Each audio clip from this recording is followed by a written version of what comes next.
வணக்கம். தென்னாடுடைய சிவனே போற்றி, எந்நாட்டவர்க்கும் இறைவா போற்றி. குலதெய்வம் ராசாத்தி அம்மன் பாதம் பணிந்து, திருச்செந்தூர் வேலவன் பாதம் பணிந்து, பழனி முருகன் பாதம் பணிந்து, பண்ணாரி அம்மன் பாதம் பணிந்து, உற்ற தாய் தந்தையர்களை பாதம் பணிந்து, குருமார்களுக்கு பாதம் பணிந்து, ராகுகேது பகவான்களுக்கு பாதம் பணிந்து, என்னுடைய ராகுகேது பெயர்ச்சியினை சிறிய உரையாக குறிப்புகளாக கொடுக்க இருக்கிறேன். ஸ்வர்ணபாணி என்கிற அரக்கனிடம் மகாவிஷ்ணு தலைவேறு உடல் வேறாக துண்டித்தவர்கள் ராகு கேதுக்களாக உருமாறினார்கள். ராகு பகவானுக்கு தலையும் கேது பகவானுக்கு உடலும் கொடுக்கப்பட்டது. இதனுடைய பரிகார ஸ்தலம் ராகுவனுடைய ஸ்தலமாக காளகஸ்தியும், கேதுவனுடைய ஸ்தலமாக திருப்பாம்புரம் இருக்கிறது. கீழ்பெரும்பள்ளம் இருக்கிறது. சித்திரகுப்த ஆலயங்கள் இருக்கிறது. ஆகவே ராகு கேதுக்களால் பாதிக்கப்பட்டவர்கள் தங்களால் முடிந்தவரை ஒரு முறை இந்த கோயில்களுக்கு சென்று வருவது சிறப்பான பலன்களை தரும். ஆகவே ராகு கேதுக்கள் பயிற்சி என்பது இன்னும் 2 நாட்களில் நடைபெற உள்ளதால் நண்பர்கள் யார் என்றால் மேசராசி மேச லக்ன நண்பர்கள், ராசிக்கும் பொருந்தும் லக்னத்திற்கும் பொருந்தும்.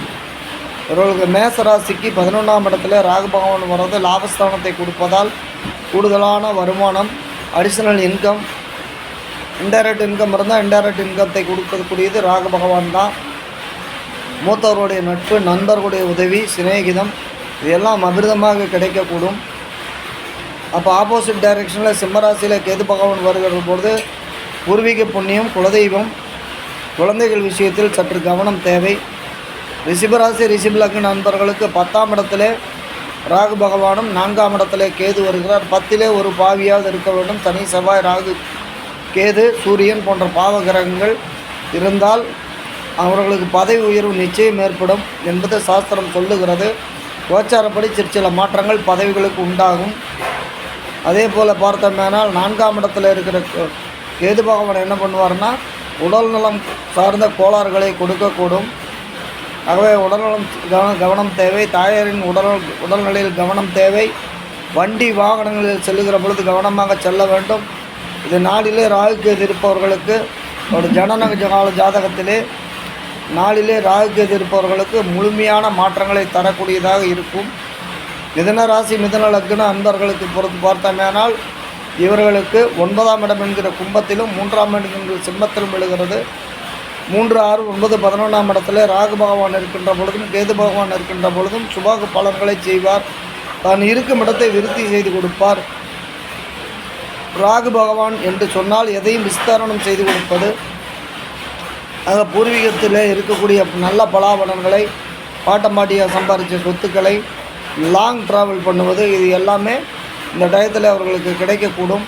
3ஆம் இட பலனான முடக்கு என்று சொல்லக்கூடிய பலன்களை முடுக்கி விடுவதிலே வல்லவரான கேது பகவான் அந்த தாத்பரியங்களை குறைத்து கொடுப்பார். சிறிய தூர பிரயாணங்களை குறைத்து கொடுத்து நீண்ட தூர பிரயாணங்களை மேற்கொள்ளும்படி செய்வார். அவன் 4ஆம் இடத்துக்கு விரயஸ்தானத்தில் கேது பகவான் வருகின்ற பொழுது தாயாரோட உடல்நிலையில் சற்று கவனம் தேவை. தனஸ்தானத்திற்கு 2ஆம் இடத்திற்கு வருகின்ற பொழுது வாக்குஸ்தானத்திற்கு 2ஆம் இடமாக வருகிறது. ஆகவே கொடுத்த வாக்குறுதியை காப்பாற்றக்கூடிய காலகட்டமாக இருக்கும். கடகராசி கடக லக்ன நண்பர்களுக்கு பார்த்திங்கன்னா செல்லுகிற இடத்துல, வேலை பார்க்கிற இடத்துல, பணிபுரிகிற இடத்துல எப்படி வேணால் வச்சுக்கோங்க. வாயை மூடிக்கொண்டிருப்பது சுபம்.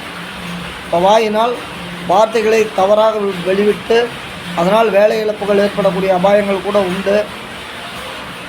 8ஆம் இடத்துல 2 இருக்கின்ற பொழுது 8ஆம் இடத்துல ராகு பகவான் இருப்பார். இது வண்டி வாகன விபத்துக்களையும், தூரதேசத்தில் செல்லுகிற பொழுது மிக கவனமாகவும் செல்ல வேண்டும். காற்று ராசியாக இருப்பதால் மிகுந்த கவனத்துடன் சென்றால்தான் விபத்துகள் ஏற்படாமல் தவிர்க்க முடியும். ஆகவே 2, 8 என்ற 2 இடங்களுமே கடகராசிக்கு சரியில்லை. சிம்மத்திற்கு 1, 7மே அதே போலத்தான். இவர்கள் முடிந்த வரைக்கும் அடக்கி ஒடுக்கி இருக்கக்கூடிய சூழ்நிலை உருவாகும்.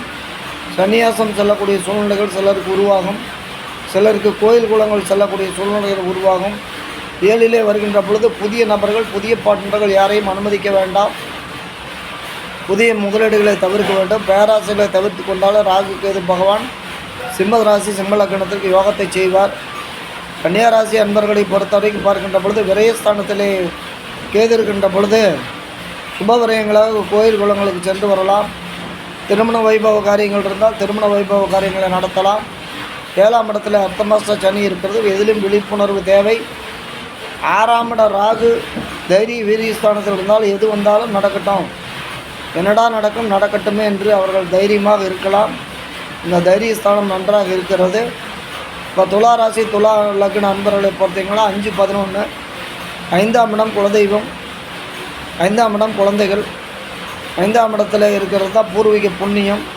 5ஆம் இட பலனை விருத்தி செய்யும், 11ஆம் இட பலனையும் இதுக்கு நன்றபடியாக கொடுக்கும். மூதாதையர்கள் சொத்துக்கள் ஏதாவது இருந்தால் வர வேண்டியிருந்தால் வாங்கி கொள்ளலாம், அல்லது கொடுத்த பணம் வசூலாவது.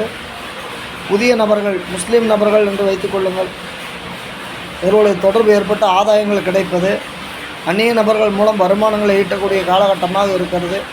விருச்சிக ராசி விருச்சிக லக்ன நண்பர்களுக்கு 4-10, 4ஆம் இடம் தாயாருடைய ஸ்தானம், வீடு வண்டி வாகனம் அனைத்திற்குமே பொருந்தும். படிக்கிற குழந்தைகளாக இருந்தால் கல்வியில் தடைகள் ஏற்படும். 10ஆம் இடம் என்று சொல்லுகின்ற பொழுது தொழில் உத்தியோக முன்னேற்றத்தை ஓரளவுக்கு கொடுக்கும். 10ஆம் இடத்தில் இருக்கிற கேது பகவான் கெடுக்க மாட்டார், ஓரளவுக்கு நல்ல பலன்களை அவர் கொடுத்து விடுவார். ராகு கேதுக்களுக்கு சூரிய சந்திரர்கள் ஆகாது. ஆகவே அதிகமாக பாதிக்கப்பட போவது யார் என்றால் கடகராசிக்காரர்களும் சிம்மராசி சிம்மலக்கணத்தைச் சேர்ந்த நண்பர்கள் மிகுந்த கவனத்துடன் இருக்க வேண்டும். அடுத்தது தனுசு. தனுசு என்று பார்த்தால் தனுசுக்கு 3ஆம் பாவத்தில் இருக்கிறது. 3-9 என்பது நல்ல பாவம். 3ஆம் பாவம் சகோதரன், இளைய சகோதரனை குறிக்கக்கூடிய பாவகம். 3ஆம் இடத்தில் தான் தைரியம் இருக்கிறது. 3ஆம் பாவத்தில் தான் புகழ் இருக்கிறது. இந்த காலகட்டத்தில் ஒரு புகழ் பெருமைகளை அடையக்கூடிய காலகட்டமாக இருக்கிறது. 9ஆம் இடத்தில் இருக்கிற கேது பகவான் ஞான மார்க்கத்தை கொடுத்து தூரதேச பிரயாணங்களுக்கு வழி நடத்துவார். ஆன்மீக ஸ்தலங்களுக்கு சென்று வரக்கூடிய வாய்ப்புகள் உருவாகும். தந்தையாருடைய ஏதாவது பிணக்கு ஏற்பட்டு நீங்கும். உயர்கல்வி படிக்கிற மாணவர்களாக இருந்தால் கல்வியில் சிறிது தடை ஏற்பட்டு முன்னேற்றம் ஏற்படும். மகர ராசி மகர லக்ன அன்பர்களுக்கு 2ஆம் இடத்துல ராகு. வீண் சண்டை வம்பு வழக்கு போன்றவை தேவையற்ற பிரச்சனைகளுக்கு ஒரு ஆளாக நேரிடும். 8ஆம் இடத்தில் இருக்கின்ற போது 4ஆம் இடமாக இருப்பதால் தாயாரோட உடல்நலத்தில் சிரத்தை எடுத்துக்கொள்ள வேண்டும். குரு பகவான் சாதகமாக இருக்கிறார் என்று இவர்கள் தற்சமய குரு பகவான் அடுத்த மாதம் விலகப் போகிறார். அதுவரையில் இவர்களுக்கு எந்த பாதிப்பும் ஏற்படாது. சிறிது கவனமுடன் செயல்பட்டால் சனி பகவானால் ஏற்படுகிற சாதகங்களை இவர்கள் பயன்படுத்தி கொள்ளலாம். கும்பராசி கும்பலக்க நண்பர்களுக்கு 7 சனி விலகியதே மிகுந்த தோஷத்தை விளக்குவதாக அர்த்தம். 1ஆம் இடம் 7ஆம் இடம் களத்திரத்தில் கவனமாக இருக்க வேண்டும். கூட்டாளிகளோடு கவனமாக இருக்க வேண்டும். புதிய முதலீடுகள் செய்வதில் கவனமாக இருக்க வேண்டும். பார்ட்னர்ஷிப் அக்ரிமெண்ட்டில் கவனமாக இருக்க வேண்டும். தன் உடல்நிலையில் கவனத்தை செலுத்த வேண்டும். லக்னம் ராசி இரண்டுமே கும்பராசி கும்பலக்கணமாக இருந்தால் உடற்கூறு ரீதியான பாதிப்புகளை கொடுத்தே தான் தீரும். அதுக்கடுத்தது பார்த்தோம்னா மீனத்திற்கு விரயஸ்தானத்திலே 12ஆம் இடத்திலே அமர்ந்திருக்கிற ராகு பகவான் எண்ணற்ற அலைச்சல் திருச்சல் பலன்களை தருவார். அகால நித்திரை அகால போஜனம் இவர்களை தவிர்க்க முடியாது. 6ஆம் இடத்தில் இருக்கக்கூடிய கேது பகவான் மட்டுமே இவர்களுக்கு சாதக பலன்களை வழங்கக்கூடும். ஆகவே பார்த்து கொண்டிருக்கின்ற நண்பர்கள் ராகு கேது பயிற்சி தங்களுக்கு சாதகமாக பாதகமாக என்று கடந்த 1 மாதத்திலேயே தங்களுக்கு ரிசல்ட் தெரிஞ்சிருக்கும். நன்றாக கிடைக்கக்கூடிய வருமானங்கள் தடைபட்டிருந்தால் ராகு கேதுக்களால் இது தடைபடுகிறது என்பதை புரிந்து கொள்ளுங்கள். உத்தியோக முன்னேற்றம் ஏற்பட்டால் ராகு கேதுக்களால் கிடைக்கிறது என்பதை புரிந்து கொள்ளுங்கள். புதிய பொருள் புதிய நபர்கள் வருகை இவர்களால் ஆதாயம் ஏற்பட்டால் ராகு கேதுக்கள் நன்மை செய்து கொண்டிருக்கிறார்கள் என்ற அர்த்தம். இதே மாறாக வீட்டிலே ஒயரிங் கெட்டுப்போவது, மின்சார பழுது பார்க்கு சாதனங்கள் கெட்டுப்போவது இதெல்லாம் நடந்து கொண்டிருந்தால் கேது பகவான் அங்கே கெட்டுப்போய்விட்டார். துப்புரவு பணியாளர்கள் நமக்கு உதவி செய்கிறார்கள், உபத்திரவம் செய்கிறார்கள் என்று பாருங்கள். இவை எல்லாமே உங்களுக்கு ராகு கேது பயிற்சியுள்ள சாதக பாதங்களை மார்ச் மாதத்திலே அவர் கொடுத்து விட்டார். அவர் மார்ச் பலன்களை முழுமையாக அனுபவித்துக் கொண்டிருக்கிற ராசி நேயர்கள் குறிப்பிட்ட காலகட்டங்களில் ராகு கேதுகளுக்கு பரிகாரம் செய்து வாழ்வில் வெற்றி பெற வேண்டுமா? எல்லாம் வல்ல வராகியை வேண்டி விடைபெறுகிறேன். நன்றி, வணக்கம்.